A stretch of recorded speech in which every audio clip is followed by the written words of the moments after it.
Welcome back to another episode of Skillset Live. My name is Jason Swore, the editor of Skillset Magazine, and of course, I'm here with my co-host, assistant editor, and now you're shooting buddy, right? Yeah, that's right. We started doing that recently. Yeah, Ben Turpak. What's up, Ben? What's going on, man? Well, not much. We got a guest in the studio today that it was like last minute too. I love this, man. A little bit, right? Our friend Lincoln Osiris down at Pipehitters Union, right? There you go. Gave me a call last week and he's like, "Hey, I got a friend of mine that's coming to Phoenix. You want a podcast with him?" Before I even knew who it was, I was like, "Yeah, fucking whatever, man. Let's do it, man. I'm always about that shit." And he goes, "Yeah, it's Dakota Meyer." And I'm like, "Oh, okay. Well, that's even better. Fuck, another jarhead, man." So yes, once we have in the studio another United States Marine, a patriot, and of course the recipient of the Congressional Medal of Honor, Sergeant Dakota Meyer. Can I give you a sergeant? How's that? Thank you so much. Yeah, it's perfect. No, thanks for having me. Yeah, definitely, man. I know you're a busy dude. And why are you up here in Phoenix? What's going on, man? Yeah, so I came down. I actually got to be in Phoenix twice this week, but I'm here Monday to. I got to give a speech to Intel out here. So okay. Gonna go out there and try to motivate them the year in.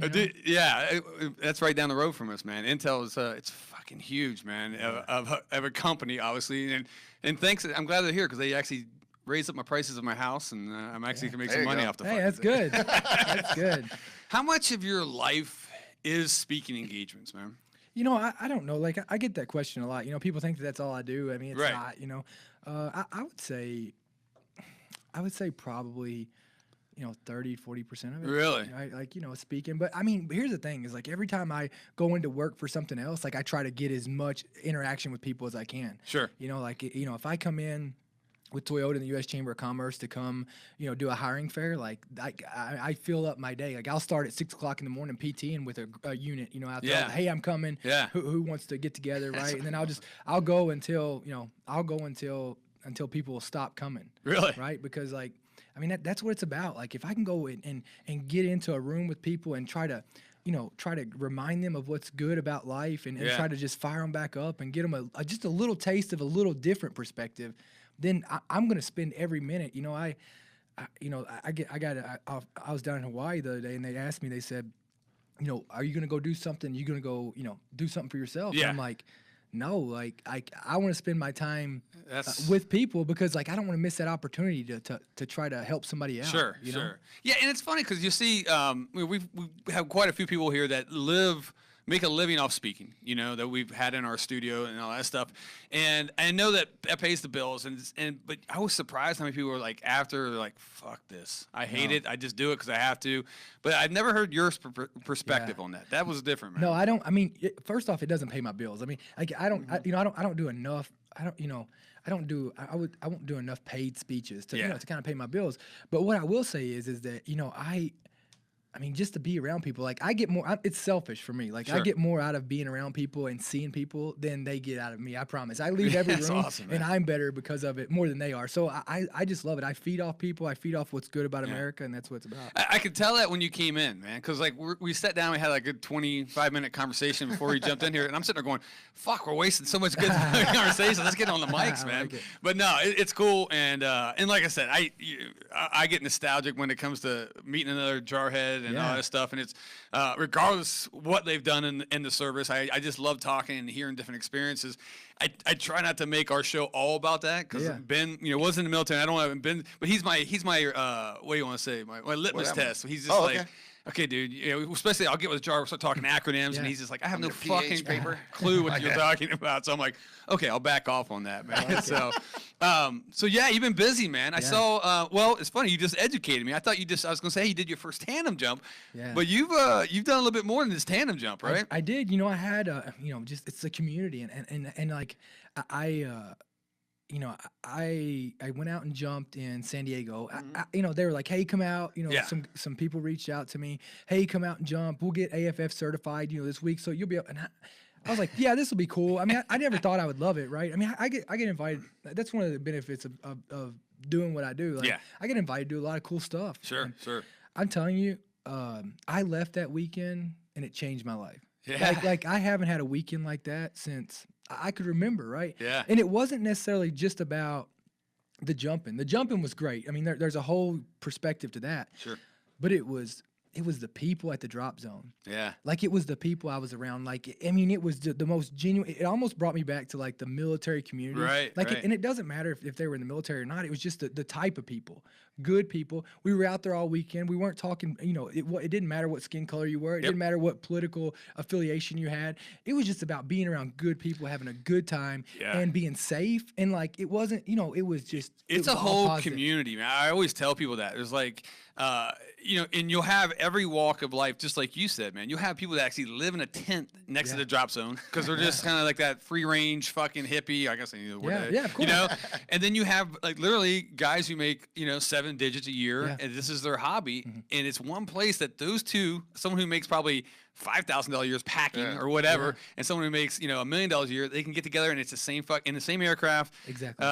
Smell everybody's ass when you get to altitude. That's always the fucking problem. Some douchebags had to bust ass and get in there. There's always one. There's always one. But you know what I'm saying? And you don't want to open the door because it's a little cold. Yeah, right. But you're laughing about it, and it's like that's what I miss about jumping, man. And then the audience who've listened, you guys know that I was a Freefall instructor for a while, and I haven't done it in 3 or 4 years now. Sure. And just talking and hearing that from Dakota, I'm like, fuck, I miss it, man. So, man, because you don't most of your time. I mean, what, a minute for a jump, right? Yeah. I mean, most of your time is really on the ground, and it's with good people. And I'll tell you, like, I feed off that. Like, I feed off of.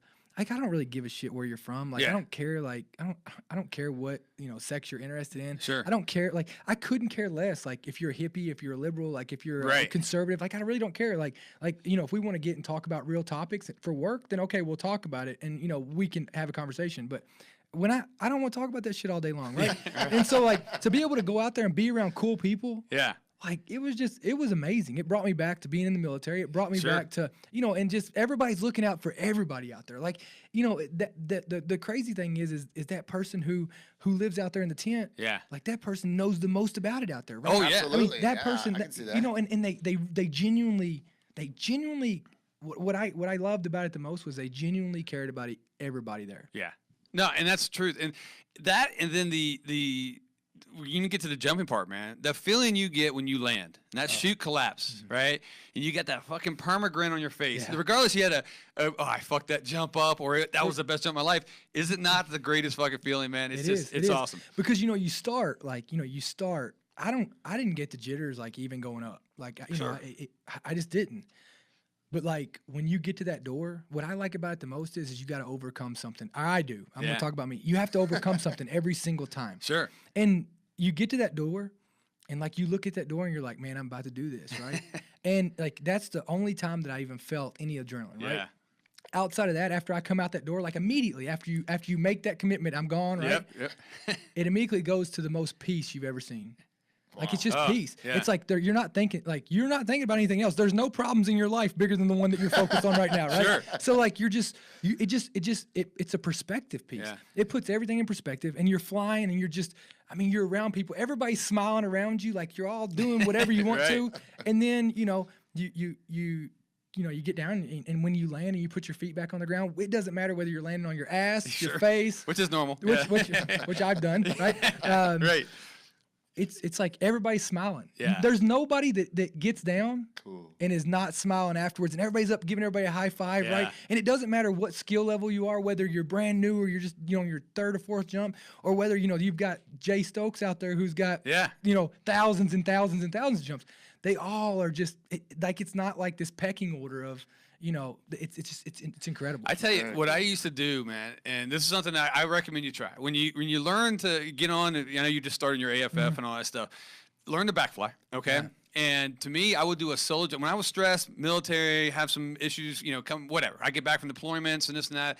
I never forget. I would go a solo jump, and you got digital, audible altimeters, right? So it will beep when you're at a certain altitude, so you don't have to really stress. I would jump out, flop on my back, and I would spend that 60 seconds or whatever just staring at clouds, dude. Yeah. No issues, man. And just sit there, and I'm telling you, for me, that was the most nothing relaxed me more. There's no drug, there's no alcohol, nothing that could relax me more than I did there.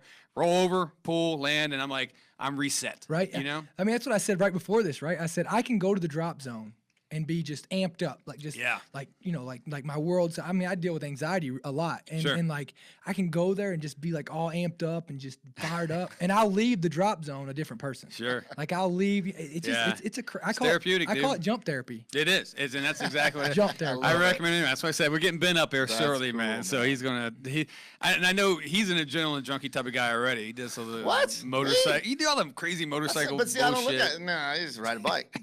Oh yeah, yeah, right. I know it's always a weird response though when you get those different perspectives in life. Like I think that's crazy, and people think like I ride a motorcycle like for fun, and like then I'm on a different motorcycle on the weekend, or and people are like, oh, you're an adrenaline junkie. I don't look at sliding it that way. through intersections. I just look at there's nothing like riding and getting that. What you just described is like what I experience every time I'm either with a group by myself, just ear to ear, baby smiles, like that wind, that freedom, that. Oh, but you need that. You need that. I think as just guys like us who are filled with, once again, man, adrenaline and just that go get. We're not guys who sit on a fucking couch. You know what I'm saying? We're gotta do something. Shit like that, whether it's you're riding a motorcycle at high speeds or jumping on airplanes, you need that release. That's who we are. Yeah. I think it translates well into the rest of life appreciation. You know, you get a bigger appreciation and understanding of life after experiences. I mean, like life's all about perspective, right? I mean, life is really all about perspective. Like,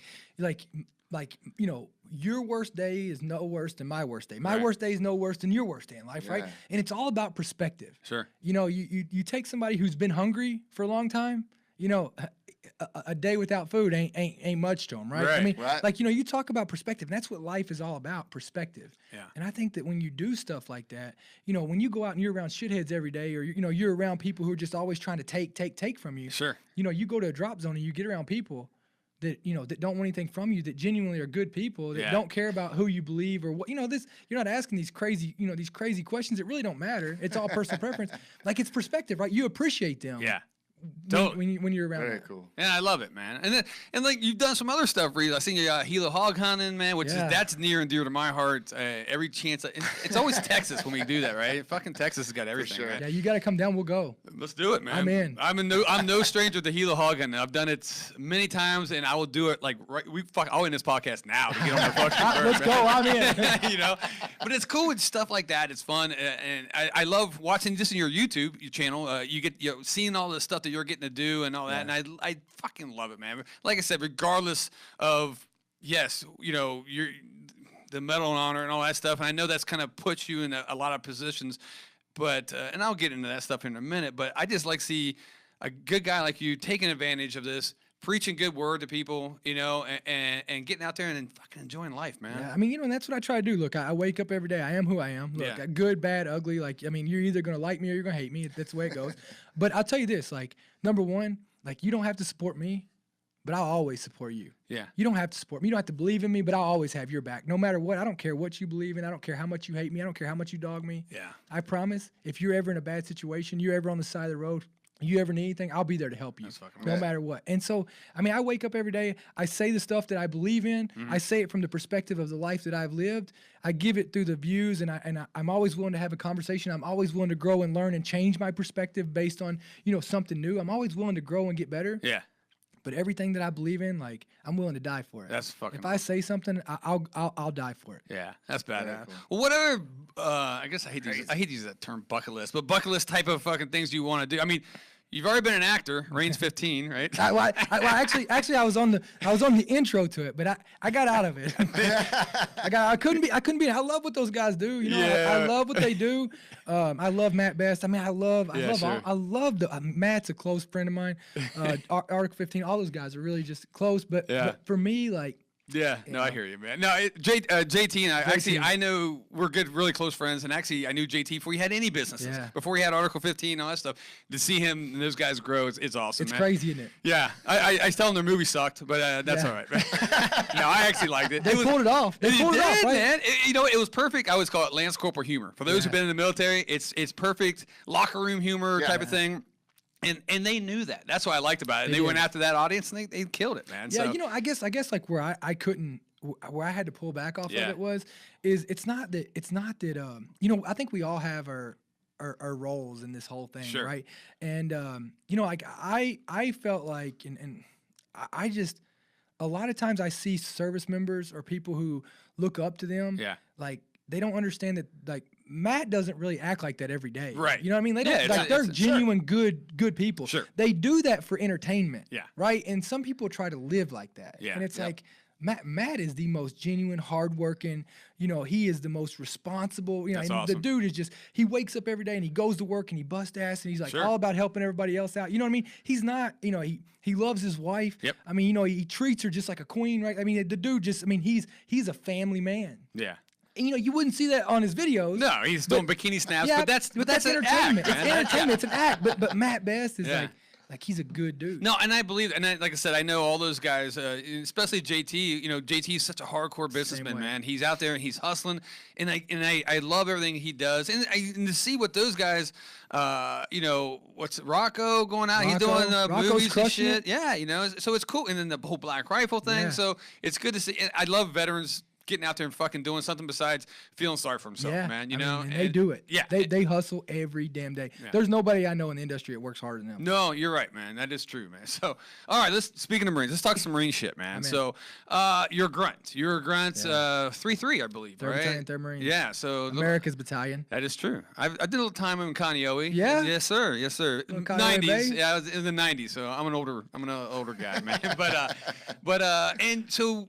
Scout sniper? I was. Yeah. So cool. Now, was that something? It was all that. Hey, did you want to come infantry? Did you want to become a scout sniper? No, I didn't. I mean, I can't give you like some like badass story. Like, oh, you know, I grew up, knew I was going to be a Marine. You know, what I mean? You know, honestly, it just kind of happened, right? I mean, I got tired of the same life that I was living, and I wanted to do something more. And you know, the recruiter knew what to say to me to get me there. Sure. I showed up, signed up, and you know, I wanted to go infantry. I wanted to fight. You know, I mean, okay. So you did sign up as an 03. I did. I signed up as 03. Okay, cool. I went in. That's what I wanted to do. I wanted to fight. I wanted to, you know, I felt like that's what I would be okay at. Yeah. And I mean, but you never know. Like I'm telling you, I don't care what anybody says. Like when you sign up to be willing to go fight, like you don't know like what that even means. You don't even have a fucking clue. I know, yeah. Until you're in it, right? Yeah. And then you're questioning it at that point, right? Right. You know, so I did that. I became an infantryman. Yeah. And then after I got to my unit, you know, I had a guy, his name was Danny Kreitzer, who was a Sergeant Kreitzer. I mean, let me tell you something. You take that man out of my life and I probably won't be alive today. Really?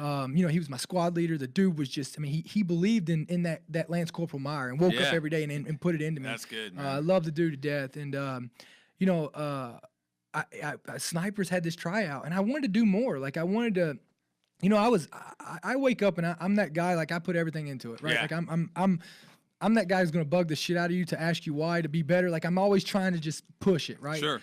And I seen the snipers doing that, you know, and I tried out for the sniper platoon. I got into the sniper platoon and then I went to sniper school. I got lucky. A slot opened up. Yeah. I picked up Lance Corporal then. And then I was able to go to sniper school, and As Lance Corporal. As Lance Corporal, and I actually I gave up my pre-deployment leave to go to school. Sure. And I actually got to become I was the youngest sniper in the Marine Corps at the time. Really? Yeah. No shit. Yeah, I was say because usually it's an NCO or whatnot. I mean, all I know is the recon side of things, and even then it's competitive where everything's recon gets all the fucking schools.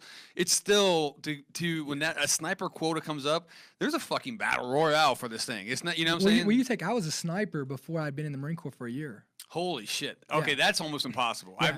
I don't think I've ever seen that before. Yeah. Either. So I graduated sniper school the first week of July. Yeah. And I joined the Marine Corps. In June 18th. Damn. So June 18th, 2006, I joined the Marine Corps, and by the first week of July of 2007, I was a sniper in the Marine Corps. No shit. That's fast track. That's No, that's great, man. I just got lucky. I mean, it's like everything in my life, man. I was just at the right spot at the right time, sure. and that's it. Like, Yeah. that's it. Like, see, I spent 5 years as a E3. I was a piece of shit. well, I just got lucky. I had people look out. I didn't get caught. I was there to party for my first 4 years, man. I was from West Virginia. I'm like, wait, I'm in California? Well, yeah. This is the fucking bomb. Yeah. I was like, all right, let me just hang out. Then finally, after that, I'm like, oh, fuck, I got to go back to West Virginia, work at Burger King. I'm like, let me re-enlist and actually get serious about my life. Yeah, let me do a redo. Yeah. So I'm like, yeah. But no, it's interesting to hear that. Like, especially, I mean, you know, I was going to be like a fucking audio visual specialist or some shit, right? Anyway, But I got arrested in Myrtle Beach, me, right? And I remember coming back and telling my recruiter, and I'm like, hey, I fucked up. I got arrested, drunk in public, blah, blah, blah. And he's just like, cool, I just changed your date. You're going to boot camp in 2 weeks and your open contract. I was like, oh, fuck. He was smart, right? Yeah. He was like, this guy's gonna fuck up. You got a whole summer. You're gonna I gotta fuck. So see ya. Yeah. So and which is actually the greatest move it ever made. Went over contract, and once again, you're at the whims of the Marine Corps. Where needed is where it is, And but I got to see a side that if I didn't take that path and became a combat cameraman, I mean, fucking boring. No offense to those guys, that's not what I would want to do. But it's cool that you knew, hey, I wanted to join. I wanted to fight. Did you ever talk to a recruiter after all this? Did you ever go back and talk to him? No, I never got to talk to him. Yeah, I never either, man. That was something I always like. I love to go back and be like, hey, because I was joining the Army, right? Yeah. I was fucking dead set. I already did my ASVAB, signed paperwork, and then I get a call from the recruiter, Marine recruiter, right? They just ran him up. I'm a high school student. Yeah. He's like, hey, what you doing? I'm like, whatever, dude. I'm joining the fucking Army. And then he punked me out. Punked me out. Called me a pussy. And, just fucking did everything he could. I'm like, oh, okay. Well, I'll go down and talk to you. And fuck, dude. Next thing you know, I'm fucking re-signing. The Marine Corps. They put their dress blues on you. Like everybody wants to hire the Marine Corps recruiters as far as marketing and advertising, like because it's sales. Because they have the smallest budget and they are the most efficient at it. And it's a career ender, Ben. If you're a recruiter and you go out there and you bomb, right? In other words, you don't give a shit, or I'm not cut out for this. I'm a fucking grunt. I'm a warfighter, and you go out and you don't meet mission, don't make quota. It's a fucking career ender, man. Wow. So yes, these guys are fighting for their lives. So the people are like, well, my recruiter lied to me. Yeah. Yeah, no fucking shit. deal with it. Yeah. You and the 200,000 prior to. So did every car salesman you bought a car off. Thank you, man. Yeah. At least the Marine Corps paid you. They didn't. They didn't cost you, man. Right? You're welcome. Yeah, you get that car thing when you're a PS. They chased my ass right to Vegas back when that happened. Didn't they? All that high school fucking recruiter stuff. Yeah. Fuck, man, they were fucking after, and I was doing the whole band thing. Oh yeah. And I'm just like, I'm just going to Vegas for a gig this week, and stayed for a while. Yeah, I like it. They were on you, man. They're consistent. Yeah. I should have gave in. Nah, you didn't. All the bad stuff that happened. But this guy has life experience. He was a roadie for fucking Marilyn Manson. I mean, he's all kinds of weird stuff. He's had the exact opposite life that we've had, but it's sometimes I think it's even cooler. I don't know, man. It took a long time for me to get my head on straight because of all that shit, though. We're still trying. I'm still trying to get mine on straight. Yeah, so. Yeah. I mean, like, fuck. All right, so look, you in 2009, man, you made a balled out rescue. I mean, the whole story's out there. I'm not going to get into that because you probably have told that story over 1,000 times. Probably that's probably being generous. Yeah. And plus, there's some great. I'm telling my audience right now, don't be lazy. If you don't know what Dakota went through, go look it up. Go look at it. 60 Minutes did a good piece on you, man. Did. I mean, I actually enjoyed that one. Mm-hmm. They even got shitty animation that shows you and this and that. But there's no doubt that. And once again, we've met Medal Honor winners. We met a lot of people that have done amazing things. That day was fucked, man. And from a guy who's been in combat multiple times, I hear your story and I'm like, holy shit. Yeah, I know how bad things can go, and especially when you don't get the support that that you guys requested. And once again, I'm not going to. People go in. You guys do your research, man. But I love asking people who've done selfless acts like you've done, man, in combat. The feelings that you were feeling when you were making back and forth trips, trying to rescue your buddies, the Afghanis, and all that stuff, man. What was in your mind? Man, I just love people. I mean, everything I did in the Marine Corps was it was just out of the love of wanting the world to be a better place and not liking people to suffer, right? Right. I mean, it's something that, where does it come from? I don't know. I don't know. But I mean, I can't stand to see somebody suffer. I can't, still today, it's probably one of my biggest, I'm not gonna say it's one of my biggest downfalls, but it definitely works against me sometimes. Right. And that's all I could think about. I mean, not only was, I was looking for my team the entire time. That's what initially got me in there. But, to look over at my Afghan counterparts and my Afghan brothers, and it's like, to see them suffering on the ground and just like hurting and dying. And I mean, I couldn't pass any of them up, and I had, Staff Sergeant Rodriguez Chavez, who was in there, who was driving me. And the guy he's astronomical as far as a human being. I mean, way braver than I could have ever been. And you take those guys, you take just my teammates. That's all I could think about. And the feelings were, I mean, you kind of go numb to it, right? Like, I can remember a couple times. Like, what's crazy is now I remember, like, I get more scared thinking about it now than I was that day. Yeah. Because I mean, I'm really the only thing you're ever scared about in life is dying. Sure. Right? Like, I mean, that's what people fear. Like, if you think about it, if you go down the list of what's the worst thing that can happen to you? Well, what if I die? Right. I mean, that's the easiest thing you'll ever do in life. Yeah. Dying is the easiest thing that you'll ever do in life. Yeah. And so for me, like, I wasn't worried about that. I mean, I'd already faced that as far as coming over and going to fight and being in some gunfights before it. Right. But just the fact that knowing that my teammates were in there and people were dying, like people on my side were dying against this fucking evil, ruthless enemy that we've been fighting. Right. And don't kid yourself. People make it out, oh, well, it's just a bunch of shitheads that are running around with guns. No bullshit. No. These are fucking skilled fighters who grew up fighting their asses off. Generations of fighters. They've been fighting since Alexander the Great. Yeah. Yeah. I mean, they will fuck you up. Right. And so, like, don't ever underestimate them. Sure. And just think about this. Like, they were willing to die for their cause as much as we were hers.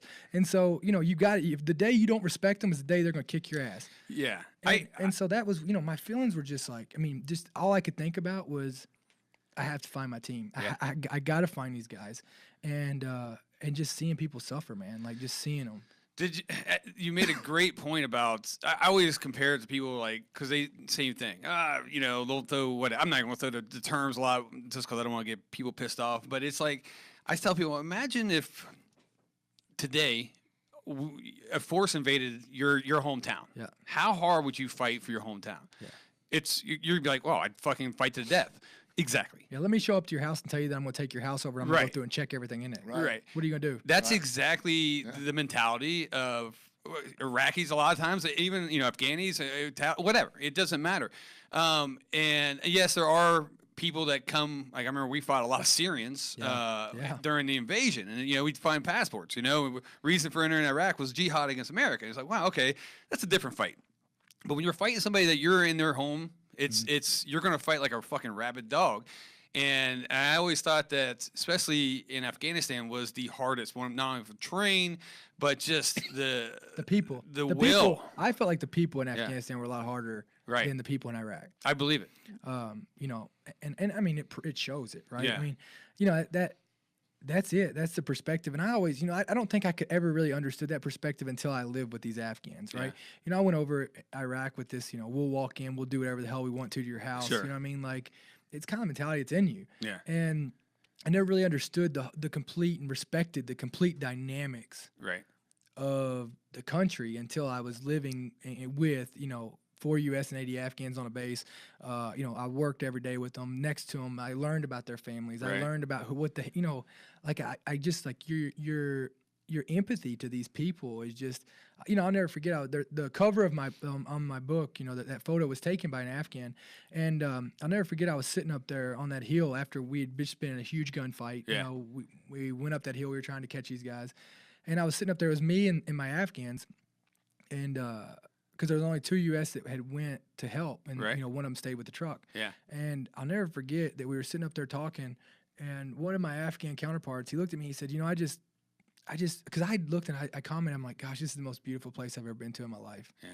And he said, I just hope someday that you can come back and bring your family and visit me and my family as a vacation someday. Yeah. So, wow. Weird perspective right there. I mean, they want it done more than we do. Sure. And that's, and I'm telling you, like, my Afghan soldiers, they were just as close to me as the Marines were. Really? They were just as close to me as the Marines were. They were just as much brothers to me as the Marines I served next to. I mean, they were, you hear these stories, and look, there are some bad platoons of Afghan soldiers over there. 100%. Guess what? There's some bad platoons in the Marine Corps. There's some bad platoons in the Army. But I'll tell you this: the men that I got to serve with over there, they were incredible. You know what rung it in for me was during the invasion in Iraq, and I'll make this brief, but we rolled up. I think it was 3-5 or somebody that night before, and a whole fleet of Cobra helicopters killed about 200 regular Army or Iraqi Army soldiers. They're still in their fucking their the fighting positions and all that shit just bloated at that point because it's been probably 5-6 hours since they all just got destroyed. And we rolled up on these, and it was pretty devastating to see that many dead bodies, mangled. I sat down in a fighting hole and just sat there. And I looked, and I seen a picture, right, and wallets, and I just kind of looked through, and I've seen pictures of this guy's wife, right, and then I look at my helmet, which inside I had a picture of my wife. So, and I'm not getting all kumbaya and fucking feel bad or this and that. We're all there to fight each other. I get that, but I look at it more of like we're kind of pawns, man, in this political game. You know what I'm saying? There's people moving us around, and we're just kind of the. We're that cannon fodder, and this guy had a wife and a kid, probably. I mean, you know what I'm saying? I really doubt he hated me because I didn't hate him. Dude, I don't fucking know that guy, you know? That's funny you say that. I just did I did Team Never Quit podcast the other day. I actually talked about it yesterday, and it'll be on, it'll be with the special that's coming out with Fox. I talk about it all the time. You get these guys who talk about, I just want to go over and kick in doors and shoot motherfuckers in the face. Well, you say that because you've never done it. Right. You say that like it's fun because you've never done it. Either that or you're a psycho. Sure. There's nothing fun about putting a bullet in another man, another human being's, taking another human being's life. There's nothing fun about it. And if you do see that there's something fun about it, you should go get some help. Yeah. And I think I think you do detach from it because you have to do your job. But I'll never forget this guy. I'll never forget when I was looking him in the eyes. It was, we were really close, and the guy knew he was gonna die. But it was me against him. If I didn't kill him, he was gonna fucking kill me. Right. And I'll never forget looking him in the eyes. And this is when it hit me. And it was like, obviously it wasn't very long, but I'll never forget looking at him. And it crossed my mind. Like, I don't even know this guy. Right. Like we have crossed these things in our life, and we have all both came to this point. Yeah. And it really could just be the simple fact of the country that he was born in versus the country that I was born in. And, like, I don't hate this guy. I have no ill feelings against this guy. I don't know him. Right. He's got a kid. Somebody's going to miss him just as somebody's going to miss me. So, he's got probably kids at home. He's got a family. He's got a wife. He's got a mother for sure. He's got a father. Like, they're going to miss him as much as my family would miss me. And, it's just, you think about that things. You have to humanize. Yeah. This type, but that's why we have to do what we got to do. We are the reason the military's here is for when, politics and politicians can't come to an agreement any longer, and we're that last line of what are we going to stand for, right? Right. And it's like, and I respected him because he was willing to give his life just as I was for my cause. Yeah. Just as much. We were both there 100%, to give it, right? Yeah. And it's just, when you think about it like that, like, I can't stand to hear anybody. I don't care how badass you are. I've been around the most badass operators there are. Yesterday, one of my closest friends is Marcus Luttrell. Yeah. One of my closest friends is Rob O'Neill, you know? And Rob tells a story, too. He's like, he had a guy come up to him and wanted him to sign a picture, a target of Osama bin Laden. And he looked at him and he's like, no, I won't sign that. Like, yeah, he was a shithead. He was a piece of shit, right? But I killed him in front of his kids. Yeah. Like, I shot this man in front of his kids and his wives. Like, and you want me to sign it? Right. You want me to? Are you kidding me? Like how desensitized are you? Yeah. Right? It's not a video game. It's not. This is life. This is taking another human being's life and affects thousands and thousands of people, right? And I think that the day that you got these video games, these movies that make it cool. It's never like any of that. It's never that sexy. It's not even close to it. But, the other problem is when you got these guys who come back and they just want to talk about like, yeah, it's so badass to just do this shit. No, it's not. Yeah. No, you've never done it. And most people who come back and talk this shit probably as embellished a little bit and all that. These days you fucking never know because, yes, we are in a day and age where a supply guy could – I know supply guys that are walking around with combat Vs on their, and just because, that's the situation we're in. The days of just only infantry fighting is long gone, over. It's gone. But but you're right, man. It's a job, and it does come down to you or him. Yeah. Unfortunately. But nothing personal. I know I always said that and when we're talking to deployees, like, this is nothing personal, man. We're being paid to do a job. Do I agree with it? It's not my place to say. You know what I'm saying? Have you ever heard of anybody in a fight that's sitting here fighting each other that think they're wrong? Yeah, exact. Good point. Good fucking point, man. You ever heard anybody fight? Anybody in a fight that thinks that they're wrong? Sure. That they shouldn't. That they shouldn't be doing that. Yeah. And so that's just what it comes down to. And I always try to put that perspective in of, you know, how lucky we are to be born in the greatest country on the face of the planet. I mean, Amen. Amen. I mean, just to be born here. Yep. Just to be born in this country. Fucking right? privilege. I mean, you could be born anywhere else. Sure. Think about that. Period. You know, you want to bitch all day long? Just think about this. You were born in the greatest country on the face of the planet where you can be free. Yeah, and there is nothing, regardless how poor you are, there's no excuses. There, you can achieve anything. It's the only country in the world. Anything. It's the only country in the world where you can start from homeless. Yeah. And be the president of the United States. We switch power every four years. Yeah, absolutely. And you can start from nothing, and you could be at the top, leading this country, the most powerful person in the world. For sure. Right. Don't sit here and bitch.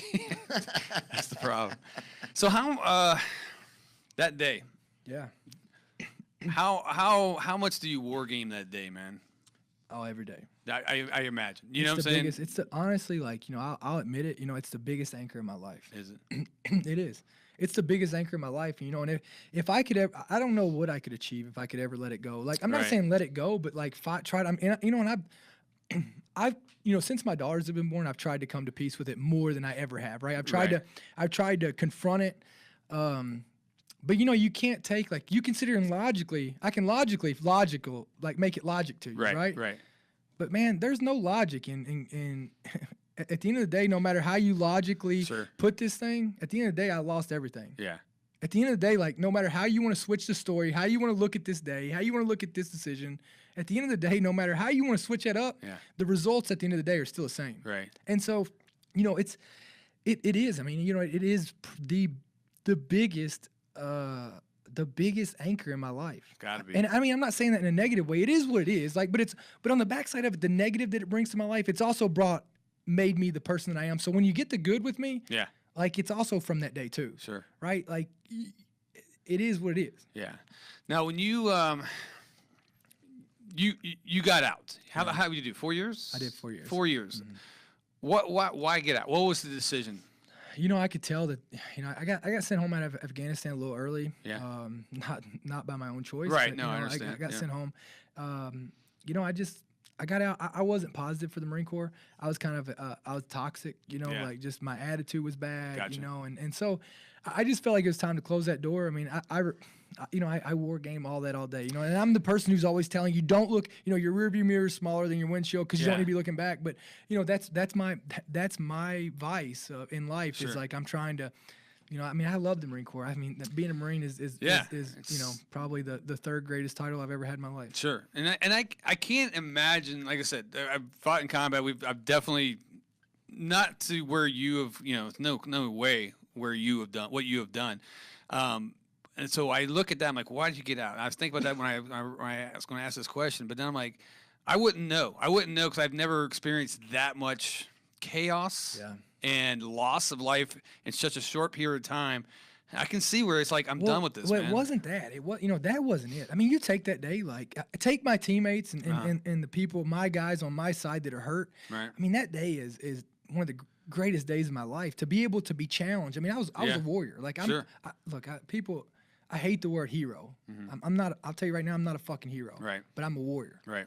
And so, like, for me, like that day was like, I got tested. I get to walk around and I can walk in a room and I don't have to prove shit to anybody. You know what I mean? I've been there. I've been there. I don't have to talk about what I would do. I don't have to, like, and God provided me that opportunity, right? And I appreciate that. But, you know, I got out because I was not happy with people not being held accountable. Like what I had lived by, like leave no man behind. It's not, it ain't a t-shirt phrase for me. It's my way of life. Sure. Like, and it's on and off the battlefield. It's every day. It's a way of life. Right. Like, I wouldn't leave you behind today. It doesn't have to just be on the battlefield. Right. You know what I mean? It's today. It's every day in life, whether it's financially, whether it's friendship, all that. Like, I live it. It's in every moral fiber of my being. And to see other people, like, I thought that, like, it felt like the joke was on me. Right. Like, to see other people who didn't live that way, that was wearing the same cloth as me.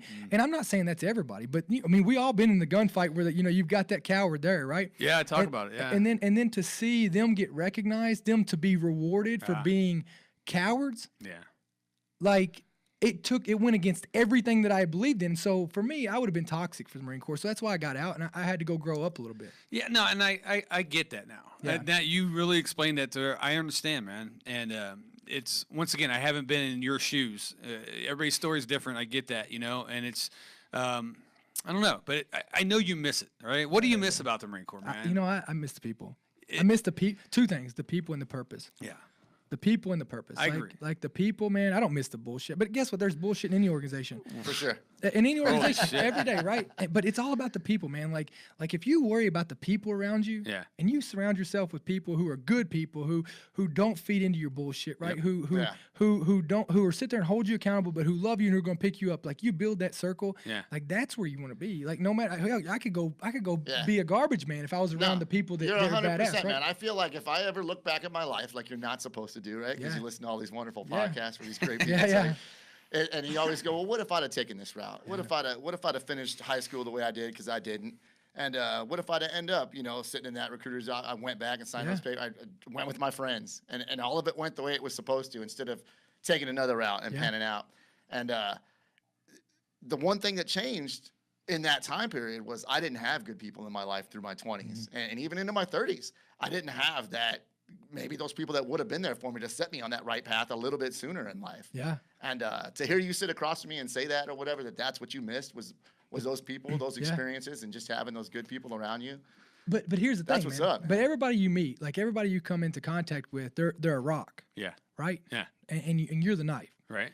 And they're either going to do one or two things. They're either going to dull you or they're going to sharpen you. They're either going to dull you or they're going to sharpen you, right? Point, and if they're dulling you, get them out of the way. Yeah. There's plenty of people to dull you, right? And I took that off Marcus. Marcus gave me that perspective. But, they're either going to do it. But here's what I'm going to tell you. I'll give you a little piece to think about even more, right? Like, you two are here crushing it. You're on this podcast. You're making a difference. People are obviously listening to it. People want to listen to you. Yeah. So you also don't know that if you would have joined, would you be standing here today? Exactly. You don't know. Yeah. You don't know if you'd have been here with that perspective. And you don't know if you two could have been there for each other. Get it. Right? And so guess what? You were on that road for a reason. You're here now. Yeah. Would you, let me ask you this. Would you change and go back and go to the Marine Corps and go through that way, graduate high school the right way, and give up being here today? No. Okay. No. Period. Yeah. Case closed. No. Yeah. I think, give me an ample. Yeah, right? I think it's crazy that you look at it that way, because you do. You overanalyze shit, and you go, and it's like it would have never worked out the way that it was meant to be. Yeah. It would have never would have. Change one micro decision in that scheme of what you call life. You were learning. You're better for it today, right? Sure. So change one micro decision, and you're not standing here in this room today. Right. Yeah, and that's something that's, I don't know. I look at and why I ask myself these questions too. You know what I'm saying? What do I miss about the Marine Corps? Yeah. And then once again, I got very institutionalized. I wasn't belt fed by any means. In fact, I was the opposite of that. You look at me as a gunny or a mass sergeant, and you're like, really? Yeah. I was more laid back. But I mission accomplishment was like number one in everything I did, right? But I look at being in the civilian world, I guess, is so many fucking fake people and people that can fake it till they make it. You always heard that term. Where I love in the Corps or any service, I'm sure, man, that you can only go so far being that person. Before you get called out and we're kind of spoiled. Exposed. We're kind of spoiled being in the military, right? Yeah. Laugh at how I say spoiled, because everybody does, but we are, because guess what? Like we're already vetted. Yes. Right, and then they put a fence around us. Yeah. So that they shelter us from the outside world. Good point. Right, and so we kind of I don't want to say get it easy, but we kind of we're on a world where everybody knows who we are, what we're like, right? Yeah. I mean, it's fenced off. You never have to leave the base technically. Yeah. Right? And they do that for a reason, obviously for a good reason. Yep. But on the backside of it, it's our obligation to come back and we get so I was this way. I came out and I was like, civilians, this and that.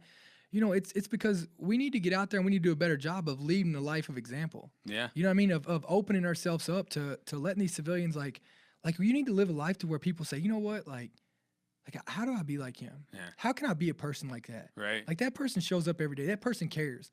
Like that person's approachable. Right. Like that's what we have to do as veterans. And here's the thing. I have this whole perspective of, or this belief, for whatever it's worth. The difference is that's what's going to separate us from the World War II generation, the greatest generation. Right. Look, we've gone over, we fought a hard-ass battle. We fought our nation's battle, right? Just like that World War II did. Sure. The jury's still out on us. Yeah. And I'm going to tell you of being the next greatest generation, because let me tell you, the only thing that's separating us from the World War II generation is that the World War II generation came back and they fixed America. Right. They made people believe in it. They came back and they led businesses, and they built the economy up, and they led this country back to being the greatest country that they just fought for. And that's what. So the jury's still out on us. Right. Are we going to come back and be the victims? Right. Or are we going to come back and are we going to build this country up? Are we going to stop bitching about the problems and do something about it, and build this country back up and build it to be? And we should, because I have one goal in life. I don't care what I do, whether I'm on a podcast, whether I'm going to go give a speech to intel of people who have no clue about the military, right? Or I'm going to come in contact with somebody on the side of the road. I wake up every day and my goal is I'm going to change the world. I'm going to work every day to make this country worthy of the sacrifices that my teammates made for it, period. Hell yeah. That's God, that's all we ask. That's it. You couldn't ask for anything more. And you can do it. You know, people are like, wow, that sounds crazy, right? Yeah. But it's like, no, like, I'm a veteran. When I walk in, people look at me as a veteran. They look at me as a Marine. Right. And how I treat people is how they're going to look at every other veteran Marine. Yeah. And when I come in and I treat them with respect and good, and I don't walk in with this dysfunctional veteran on my T-shirt, and I don't walk in with this asshole attitude, like, people they're gonna change, and they're gonna want to be like that. I want to be contagious to people. Yes. Thank you. How does I always wondered this, actually talking to a Medal of Honor recipient, man, how that has changed your life, right? Oh. I mean, and the reason I say I remember watching, I think it was the Pacific, I think it was, where Baslon, and how he was paraded around, kind of show ponied for years, you know, before he got to get back and get in the fight. And I wonder, and I look, and I don't know the insides, but I mean, how is it for you, man? I mean, it's tough. I mean, you know, It's everything that I don't want, but at the end of the day, I have a responsibility and obligation, not to the Medal of Honor, not to that, but to the men and women I served with. You know, the medal to me, the medal is just another medal. Like, it's just another medal. You know what? Like, that medal is a representation of the guys I served with, of everybody who's ever wore the nation's cloth. It ain't about me. You know, that's what that medal's about. But how's it changed my life? I mean, shit. You know, everything that I do is in the court of public opinion, right? I mean, I can't have a breakup. I can't have a divorce. I mean, hell, I can't do any of that shit without, you know, everybody criticizing it and people telling me, you know, well, you've got that medal. You've got an obligation to live like this. Like, fuck you, I don't. I can live how I want to. No, it's funny. You Google Dakota Meyer right now, and the first 2 fucking pages is about you in Bristol, man. That's all it is. And I'm like, is that where we're at? And right now in America, in fact, this should be page 8, 9, 10, or whatever. Look. But I mean, it should be more about what you've done and all that stuff. And it just kind of blows my mind that I couldn't believe it. I showed Ben. I'm like, look at this, man. It's all fucking TMZ shit or whatever, man. I mean, it's like, you know, I mean, can I not go through a breakup? Can I not have a divorce? Can I not? Well, you're not allowed to be human. Can I not be human? Right? I mean, it's like, you know, and you get all these bottom feeders, I call them, who are out there commenting, you know, this or that. You should do this or that, and it's like, you know, like, let me put your life out there. In a way that I want to tell it that's going to sell articles. Like, not only let me put your life out there, let me do it. Let me put my spin on it to be able to get you to read it, right? Like, let me put my own spin on it. Right? And it's like, you know, but here's what I'll tell you. Don't, like, you look at that, like you just said, like 2 pages of just bullshit, right? Yeah, total. Like, I'll tell you this, that's not America. Like, I go around every day. I go around every day. I'm around people all the time, man. And America's positive. America's great. America, the people are incredible. People still believe in America. There are still damn good people out there. And don't let these shitbag articles of TMZ. I mean, they're dirt. Like, I don't know how these people go home and sleep at night. Like, I guarantee, I don't know how they sleep at night. Like, I tell you this. Like, you take the people at TMZ, you take the people at Us Weekly, you take the people at the Daily Mail who write these shit articles on people. Like, I can't wait for them to burn in hell. Because that's where they're going. I believe it. That's where they're going. They're going to hell. Like, they will go to hell. Like, there's no doubt in my mind that these journalists who think they're journalists, who go out and who want to tear people's lives apart, who want to beat my ex-wife down, who want to talk shit about her, you know, who want to criticize everything that she does, you know, and I'm telling you, those people, like, I know, like, I find peace at night knowing where I'm going to go and knowing that they're going the exact opposite. You're right, because a positive article about you or your family doesn't pay. Doesn't sell. Right, it doesn't sell. It's not profitable for those shitheads to sleep at night. And it drives me nuts. I won't entertain them at all. Yeah. I was just like I said. I was shocked when I fucking looked. I'm like, wow. Oh, I get it all the time. I can imagine. Yeah. And I think that will be the part of your life. Well, it's probably a few parts of your life, especially like come to PTSD part. I wouldn't want to deal with. You know, I mean, like if I go to the doctor, like, and I just started talking about PTSD earlier, a couple years ago.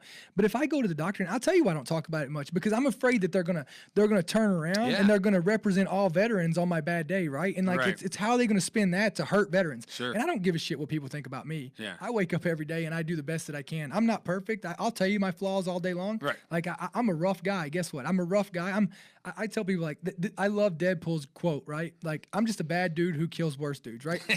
That's what I did. Yeah. I did it. You're welcome. Period. You're welcome. Write these shit articles about me. You're welcome that you're able to do that. Sure, absolutely. Right? Under Saddam Hussein, you'd got your fucking head cut off. 100%. Right? Absolutely. So you're welcome. Mm-hmm. But after that, I just the thing that bothers me is how's this going to hurt other veterans? Right. That's the only thing I care about. Yeah. And so I look at that and as long as I look up at night and I say, hey, to my teammates, like, hey guys, I'm doing the best I can. Like I'm doing the best I can. And as long as I don't go to bed at night and I think that I'm doing them a disservice or that they would look at me and be like, what the fuck are you doing? Right. Then you know what? I'm fine. Yeah. I'm fine. And I look at my daughters and I say, hey, what can I do better for them? I'll be honest. I'll say it up front. I've said some things here in the last couple weeks that I'm not proud of. Sure. About my ex-wife. I think we've all done it, except the only difference is that my shit, is out there. Sure. You said a lot better things than I did with my ex-wife. Yeah, but I look back on it and I'm like, I said it in the heat of the moment. Like I'm not going to say that I don't truly feel that way, sure. But I don't think that, I don't think it does my kids any good for me to say that stuff. Right. And I regret that. But at the end of the day, man, like I wake up and I do the best I can with what I'm dealt. That's all you can ask, and that's it. I'm not perfect. Yeah. You're human. I'm a human being. It's all you, and it's all you can ask is to wake up and try to be the best I can be today, man. I'll tell you this though. Yeah. I'm not perfect, but I'm real. Right. Period. Yeah. I'm real. Fuck yeah. Exactly. Well, look, man, you started a business. Yeah. I want to get to that, man. Yeah. I don't want to, because I know you got to get out here and go talk to people. No, but more important than Ben and I here. Shit. But I got plenty of time. You started Flipside Canvas. Yeah. Tell me about that, man. I want to do something to change the world. I want to do something to inspire people, empower people, right? And, and I walk in, you take every room you ever walk into that's important to somebody. Yeah. Like right here. Yeah. I can see what's important to you guys. Sure.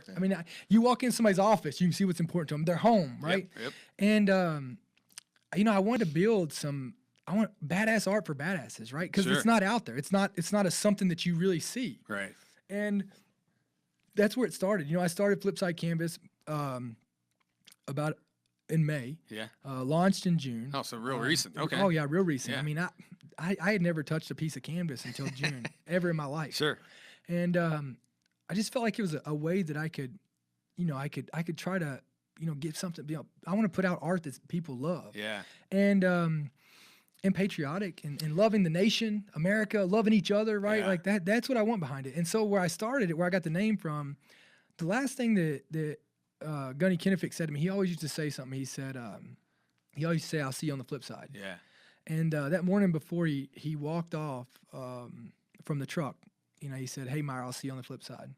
And that's the last words he ever said to me. Wow. And so that's where I got the name Flipside Canvas from, because I want my company to go out and inspire and empower people with the art. And I want people to look at it when they get up in the mornings and they look at it and they go, you know what? I can do this. And just the same way that he was trying to change the world the day that he entered that valley to try to take out the bad people of this world. I love that. And the reason, if guys, you go to the website, and I'll give it to you in a minute, man, and look at your prints. Yeah. I found like 10 immediately. I was like, okay, I need these. Because you're right. It does, I'm all about, I call it pro-American propaganda. And people are like, why use propaganda? Because we need propaganda. Because there's so much anti-American stuff. And what I love having pride in your country, man. Yeah. And I tell us, even if you're a Canadian or if you're a fucking Mexican or if you're whatever, have pride of where you're coming from, man, where you're born, man. And there's nothing fucking wrong with that. No, there's nothing wrong with it. Like there's no, like like nothing. Yeah. Have pride in something. Shit. Thank you. Have pride in It something. should at least be the place you're born. You know, right? Right? I mean, the place that, I mean, if not, I mean, like have pride in the place that gives you the opportunities, the life that you have. Absolutely. Like I've been to a lot of countries. Yeah. To where you wouldn't be bitching here. Yeah. Yeah. Right. Sure. But how amazing it is to see people from these countries that are living there that have pride in their country. Like, yeah, it's a shithole. Yeah. It's my shithole. You know? You know what? I fucking love that. Like America, we're a dysfunctional family. For sure. But guess what? Yeah. We're fucking family. Yeah, we're family. Right? We're family. Yeah. It's still Just our like name. Family, we fight, we argue, we air our differences. We do. But guess what? Like I tell people all the time, man, I would never give anything for another 9/11. Right. There's no way. Yeah. No. But I'll tell you this, I would give everything that I have for us to have another 9/12. Yeah. That's a good. It's always that time. That's a great after. quote, man. Yeah. I would give anything for us to have a 9/12. Yeah, the pride, the love, fucking America at that point, man. I mean, you could if one motherfucker said one thing about America on 9/12, oh, it was ass. You're been an ass. You're getting your ass. Yeah. Hey, kneel for the flag on 9/12. No, ain't happening, man. Ain't fucking happening. Exactly. Man. And I love that your tagline. Don't remember who's. These aren't decorations. These are declarations. Yeah, and that's what they are, man. That's fucking awesome. They're declarations. Yeah. I mean, you know, like, look, our country's got problems. Our country's got problems. I can go down and list it, right? But at the end of the day, like we're working on those. Yeah. But damn, we still live in the greatest country on the face of the planet. I'll guarantee you that. Yeah. And if you don't believe me, then move to the country that you think's better. There you go. And then come back and tell me and watch what's that flag you'll be waving that American flag like crazy. Yeah, you'll be wishing you were. Well, you have a print that says no one knows you shit. No one knows you shit. That one I think that needs to be in everybody's fucking house. When you wake up in the morning, and I tell this to the veterans all the fighting. You know, it's like, look, you getting out, and especially guys who've gone on and spent their whole career or their whole 4 years, 6 years, 8 years, whatever, fighting. When you get back, and I was the same way. When I retired, I'm like, I was thinking people owe me shit, right? I same way. And I found out really quick that no one owes you anything. They're going to give you a pat on the back and thanks for your service. That's it. Yeah, you know, like that's fucking it. So you got to be self-made, man. You have to. But that's everybody. That's the great thing about America. Yeah. You get out of America what you put into it, right? Like you're going to get out of it what you put into it. 100%. And you know, man, like I got out the same way. You know, I had this attitude of, you know, you owe me, you know, blah, blah, blah. I've been to combat. I fought for this. I can't. My greatest quote, right? I fought for this fucking country. What have you done for it, right? Right. And you know what? That was just because I was weak. It's because I was weak, and I didn't really want to have a conversation with you on what was wrong with me. Sure. I wanted to blame. I was the victim. Yeah. I wanted to blame everybody else. Right.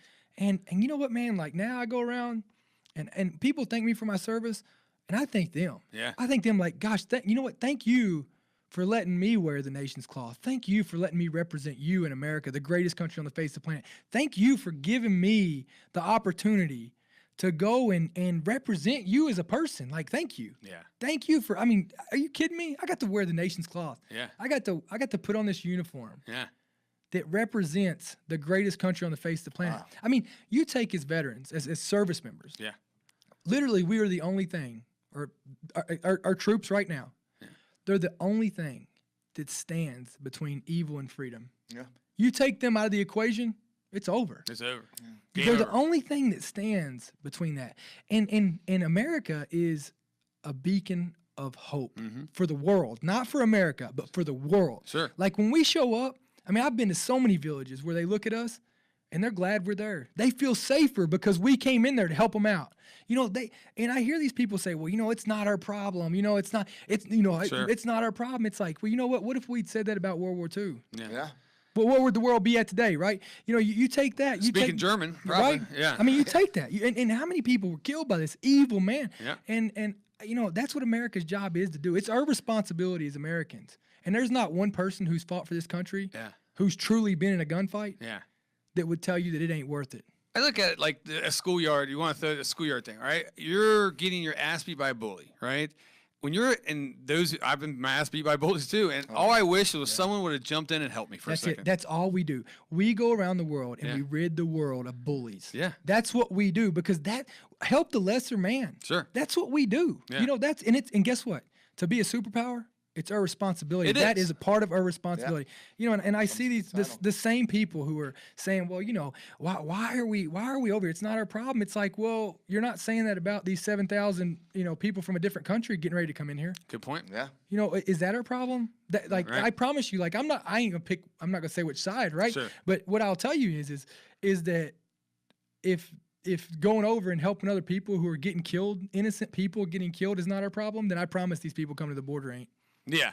No, I hear you, man. I hear, and just like you said, a beacon of freedom.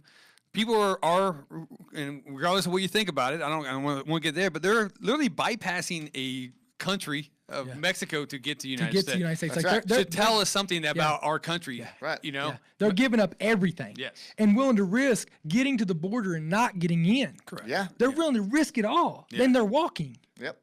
and yet we have people burning down Starbucks because they're mad at a tweet. Yeah. That's right. They got mad at Twitter this morning, damn it. know. And And then we got that was said. douchebags in the media, like you look at the Saturday Night Live guy who just made, you the know, fun- I'm going to get into that, which it's terrible. I mean, you know how at what point is that okay? You know, I can't believe it's okay at all. I mean, regardless. But it just you know? shows you, like, it just shows you that it's not fair. Yeah. It's not an even back and forth, right? I mean, it's just but I want to go back and say it. I don't want this podcast to get off on a negative road. Sure. But what I want to tell you is, like, that we still, like, that's not America. Like Saturday Night Live, I sit back and I watch this shit. Yeah. And sometimes I laugh because I hope that, like, our enemies like Russia, Right. China, Yeah. like, I hope that North Korea, like, I hope that all these assholes are over there and they're watching the news. Yeah.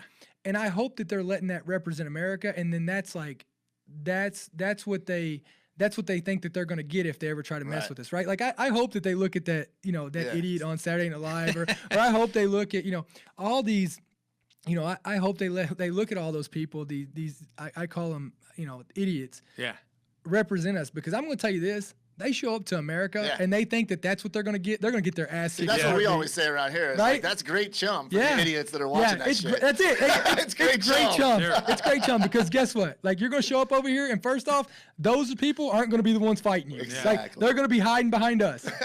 I never forget, and I'll get off here. I know you got to get to No, work, we're man. good. But I remember Zoltan Bathory, Five Finger Death Punch, and I've talked this. You actually probably heard it on a podcast where he grew up in a communist Hungary, right? did, indeed. Behind the Iron Curtain, man. And they were trying. The propaganda machine was showing. It was like, I don't know what. It was riots in America in the 70s or 80s or something. Maybe it was an automotive thing. Anyway, whatever. They were striking. They were rioting. And they showed these guys, to the citizens of Hungary, going, look, America's folding, right? Yeah. And all the citizens thought was, wait a minute, they can protest and not get killed? Yeah, right? Holy shit. Eye-opening. And it totally backfired. You know what I'm saying? And I think a lot of this stuff, the people outside is where you're right. Hence, Saudi Arabia. You want to go talk shit? Well, you disappear. You know what I'm saying? Well, yeah, I mean, where the freedoms we have, that you can say that shit, even if it's fucked up. I get it. It gets me mad. But that's funny, right? Like, you Yeah. take the journalists; they're over here reporting on us so much more. They don't want to go into these war zones. Like, you see why we're getting so much more done in Syria and all Sure. these other places. You know why? Because the journalists aren't there. Yeah. They stopped going because they kept getting killed. Yeah. They don't want to report on that no more. No. Yeah. Right? Absolutely. Like, because they come up missing. Yeah. Yeah. Right? How go show how bad the Americans are yeah. over there when your ass comes up missing, right? Correct. Like, it's not worth the risk, right? So they'll stay over here, and it's the news is just, there's no accountability in it. Yeah. There are still some good, there's a lot. I got some friends out there who are good. Yeah. But man, it's just, It's tough, man. And I just love the fact that as well traveled, you before we got on this podcast, you're in like 5 different states this week. Yeah.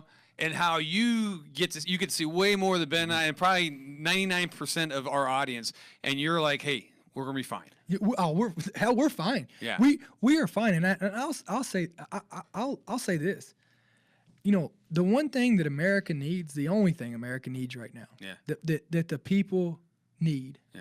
And it's why I try to be so much of it. And, I don't know if I do a good job or not, but it's what I try to be. People need something to believe in. Yeah. They need hope. Every American needs hope and something good to believe in. Yeah. You get on the news, you want to talk about depression, hell, just watch the news for 15 minutes, right? Like, I mean, Amen. like, I'm telling you, like, that's why I think all these podcasts are good. Like, Sure. I think that we have a power with the social media and stuff, with Facebook Lives and stuff. Yeah. To show good, right? But not just good, but real, right? Like real us. Like I think the other way that we have to be is like you can't just go out and show this world. Like I feel guilty if I just go out and show this world of me jumping out of airplanes. All the good stuff, right? Because then people are like, well, shit, I never get to do that, right? And it makes them feel bad. It actually, it's a negative effect. Right. I get on there every day and I talk real to them. Yeah. You know, I call it, when I Facebook Live or I Instagram Live with these people, and you should see I guarantee you should see when I'm going through something, whether they see it on TV or a news article, you should see people take time out of their day to write me these comments of, hey, we're with you. We got you. I've never even met these people. Nice. Yeah. And what I like about it is, or what I think I've started to appreciate a lot more is that I went and fought for people I didn't even know. Yeah. Like I was willing to give my life, and I love those people I didn't even know so much that I was willing to give my tomorrow for their today. Huh. And what I see now is, I see these American public who've never met me doing the same for me. Like they're willing to take time out of their day to support me now. Hell yeah. They're willing to come back and take a time out of their day to write a note that they don't even know is ever going to be seen. And I take it serious. Like I take it serious with everybody who writes a comment to me. I read every comment. I read every message they write me. I can't write them all back, but I read every one of them because if they're going to take the time to write it to me, I'm going to take the time to respect it and appreciate it and read it. And it means a lot to me. I know it might sound crazy, but it's like, man. Like I get on there and when I like, we need more of that. Man, but that's what it's about. But we have an obligation with the podcast, with any time that you have listeners and viewers and a community following you, you have an obligation to put hope back into them, to give them a piece of hope and real that, hey, we're all just the same. Yep. I'm going to end it with that. There you go. That's it doesn't get any better than that, man. Fucking true American, patriot. Thanks for everything you've done, dude. And what you're still doing, man. No, thank you all. I want you to go to flipsidecanvas.com right now after you get off this podcast and go look at his prints, man. And support him. Support him. Because what you're putting out, it's, like I said, it's little beacons of freedom, man. And it's I love it, man. And I think that everybody needs to have, either whether it's your home, your office, or whatever. As a gift, go buy it. Flipsidecanvas.com. Of course, you can follow Dakota on Instagram. It's Dakota Meyer 0317 on IG. And, of course, Flipside Canvas Prints, right? On IG, yeah. On IG as well. You can follow me on YouTube, Dakota Meyer. It's a great YouTube channel. It's fun, man. It's good videos. I'm going to get back into it. I'd stopped doing it because I was like, man, nobody watches it, but I'm going to get back into it. Yeah, and it's awesome. I subscribe, and it's fun to watch to see what you're doing, man. Algorithm machine's a beast on there. You got like one video that doesn't perform well on YouTube. Done. Like, see ya. Yeah. So, all right, Dakota, thank you, man. So much for I appreciate it, me. man. Semper Fi, brother, and I appreciate it. And Ben, we'll take a quick break. Yeah, man, we better do that. All right, we'll take a break. We'll be back right after this.